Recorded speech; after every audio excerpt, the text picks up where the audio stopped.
Assalamualaikum warahmatullahi wabarakatuh. Halo, selamat datang di channelku Sekar Limaran.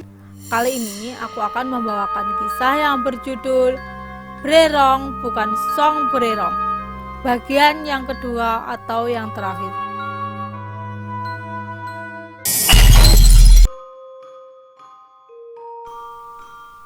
Ya, makhluk itu menangis. Nampak air mata mengalir dari kedua matanya. Suara tangisannya seperti suara tangisan orang yang ketakutan atau merintih menahan sakit, namun terdengar sangat pilu dan menyayat hati. Semua orang hanya tercengang keheranan menyaksikan apa yang terjadi nyata di depan mata mereka. Ternyata keanehan itu tidak hanya berhenti sampai di situ. Setelah beberapa saat makhluk itu menangis, tiba-tiba terhenti. Dia mulai menurunkan tangannya dan memandang orang-orang yang ada di sana satu persatu. Kemudian dia mengibas-ngibaskan bulunya ke kanan dan ke kiri, menggoyang-goyangkan badannya tetap dengan posisi berdiri. Dan uang, emas batangan, perhiasan berbagai macam dari mulai kalung, gelang, anting, cincin, semua berhamburan keluar dari tubuhnya. Kemudian dengan santai makhluk itu berjalan melewati orang-orang yang berkerumun ingin menangkap dan membunuhnya. Dia berjalan berlenggak-lenggok bak foto model keluar dari toko Niluh Kandita, menyusuri jalan pasar, dan kemudian samar-samar lenyap diterpa sinar matahari yang mulai meninggi. Sementara orang-orang itu hanya bisa terbengong dan terheran-heran melihat makhluk itu. Mereka seolah-olah seperti tersihir oleh makhluk itu. Bahkan Imade Solas yang semula garang dengan parang di tangannya yang siap menebas makhluk itu, hanya terdiam dan tertegun kagum melihat tingkah makhluk itu.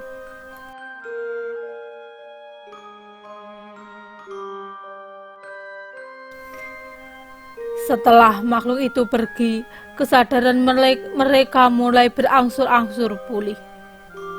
Kejadian itu nampaknya sangat membuat mereka syok. Mereka hanya bisa saling berpandangan.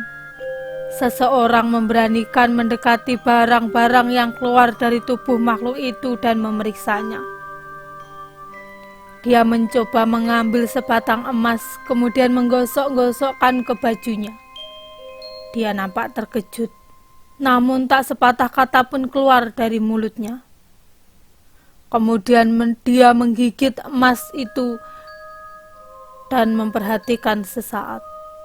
Kemudian dia memeriksa uang, perhiasan, dan emas batangan yang lainnya. Kemudian dia berteriak, "Semua benda ini asli, ini emas asli, perhiasan asli, uang asli. Bagaimana makhluk itu bisa melakukan semua ini?" Semua orang mulai ribut kembali, saling memperdebatkan perihal makhluk itu. "Ayo kita bunuh Inyoman Gede. Dia ada sumber malapetaka di sini." Teriakan Imade Solas lantang memecah keramaian. Sontak semua orang menoleh ke arahnya dan bertanya keheranan. "Apa maksudmu?" tanya Iwayan Gusti diikuti suara riuh warga yang lain. "Dialah yang memelihara Brerong itu. Dialah tuan dari makhluk terkutuk itu. Saya pernah melihat dia tengah malam menyembelih ayam cemani di bawah pohon randu di belakang rumahnya. Pasti untuk makhluk itu. Itu tidak bisa jadi patokan. Kita harus mencari bukti yang lebih signifikan. Jangan asal menuduh. Ini masalah serius, tegas Iwayan Gusti. Suasana semakin ricuh. Semua orang mulai tersulut emosi. Sementara Imade Solas terus berusaha memprovokasi warga dengan berbagai argumennya. Warga mulai mengambil apa saja yang ada di dekatnya untuk senjata, dari mulai kayu, pisau, parang, bambu, dan lainnya. Sekeras apapun Iwayan Gusti berusaha menenangkan warga, semua sia-sia belaka. Api amarah telah menguasai mereka semua.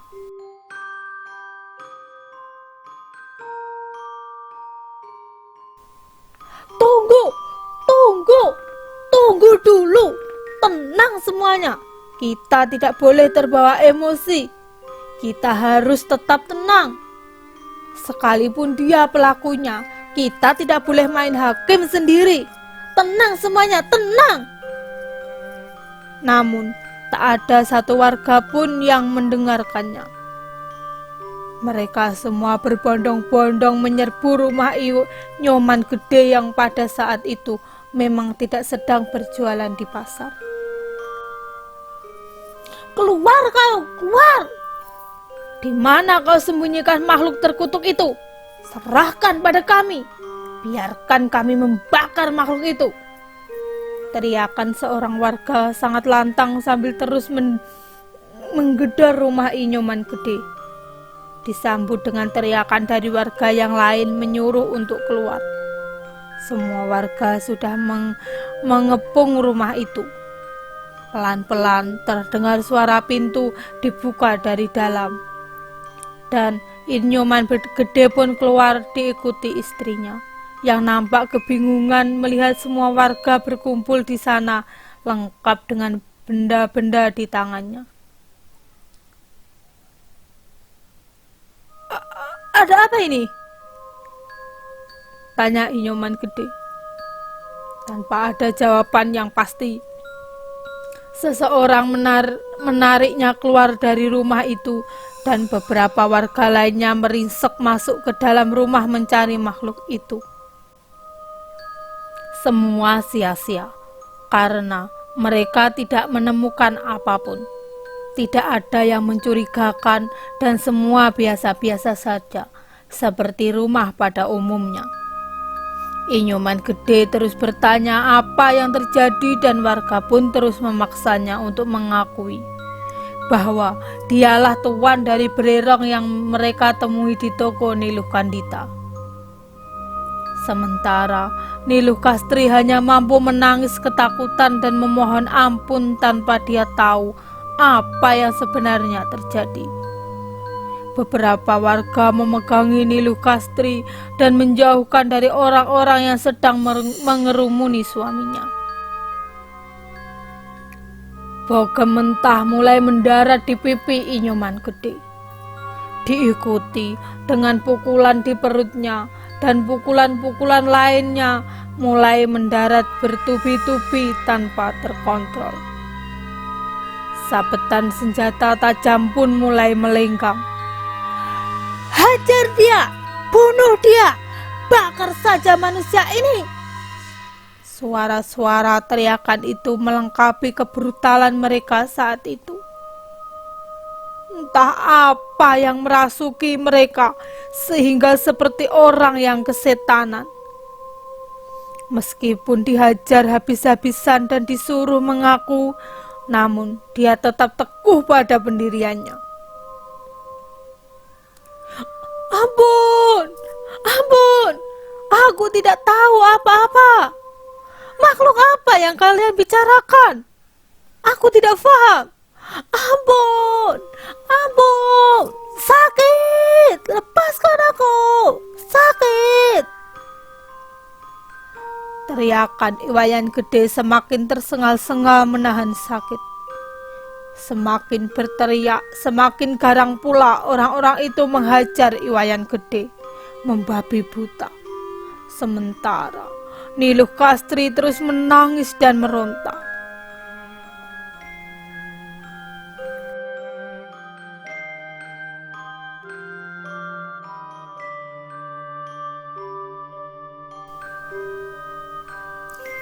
Hei, hei, berhenti, berhenti. Apa yang kalian lakukan? Berhenti, hei, berhenti semuanya, berhenti. Nampak Iwayan Gusti dengan seorang laki-laki berperawakan tinggi besar dengan wajah yang garang berlari mendekati kerumunan orang-orang itu. Seketika itu, semua orang agak menjauh. Nampak Iwayan gede terkapar tak berdaya, dipenuhi luka dan berlumuran darah.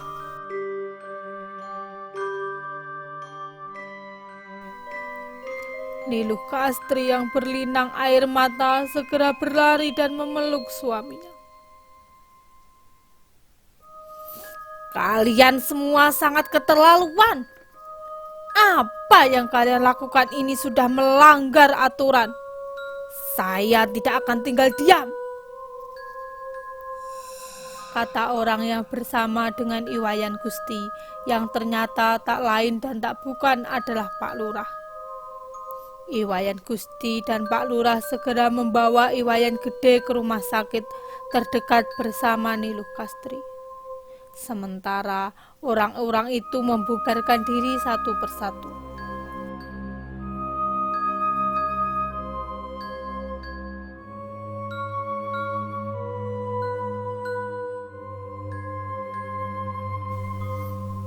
Iwayan Gusti nampak sangat terpukul. Tanpa dia sadari, matanya nanar dan mengalirkan air mata. Apa benar Berirong itu ada? Tanya Nyoman Kuna. Iwayan Gusti hanya menatapnya, kemudian mengerenyutkan dahi sambil mengangkat sedikit kedua bahunya. Apa iya makhluk yang kami lihat saat itu adalah Berirong, seperti rumor-rumor yang sedang berkembang saat ini? Saya pernah mendengar tentang makhluk ini. Bukankah Berirong itu berupa ular? Sementara apa yang kami lihat saat itu bukan ular, seperti tikus, kucing. Bukan. Tepatnya itu landak. Entahlah, tidak jelas. Tanya Nyoman Kuna lagi.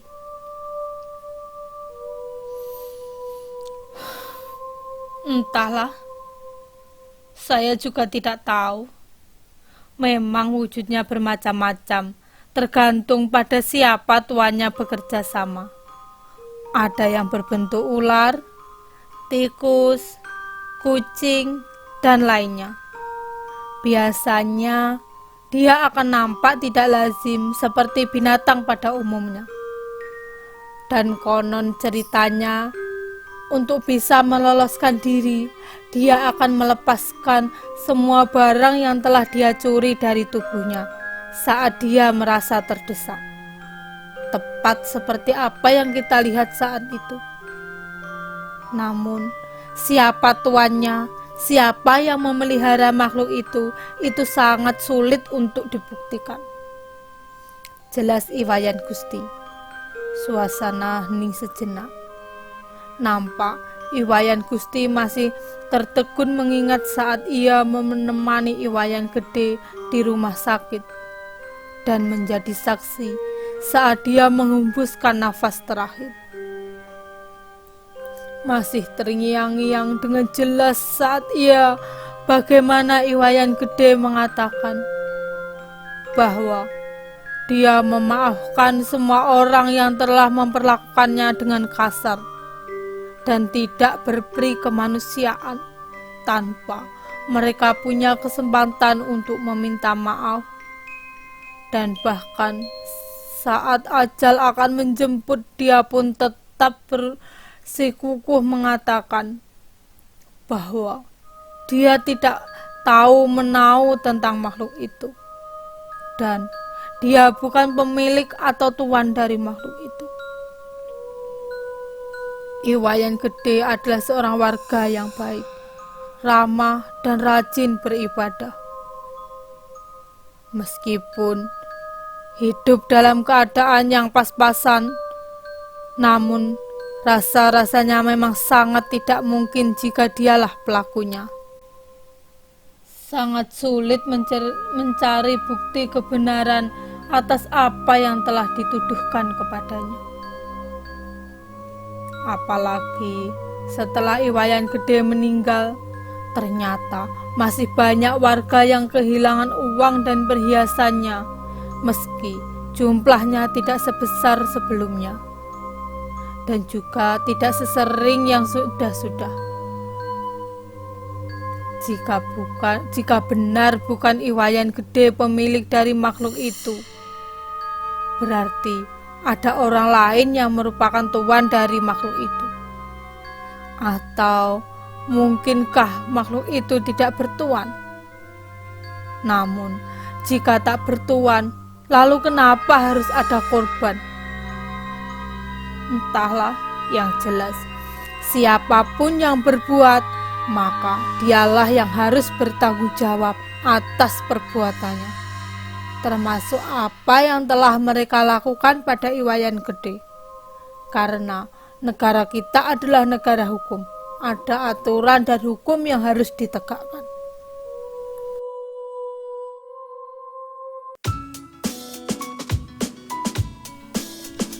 Terima kasih buat semua yang sudah menyaksikan kisah ini sampai selesai.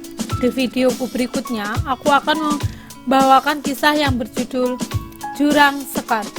Sepenggal kisah tentang keangkeran sebuah jurang yang ada di sebuah desa yang sudah banyak memakan korban. Jangan lupa tekan tombol subscribe biar kalian tidak ketinggalan saat aku mengupdate kisah-kisah seru lainnya. Serta tekan tombol lonceng yang ada di sebelahnya, pilih yang ada garis-garisnya biar kalian mendapatkan notifikasi atau pemberitahuan ketika aku mengupdate kisah-kisah seru lainnya.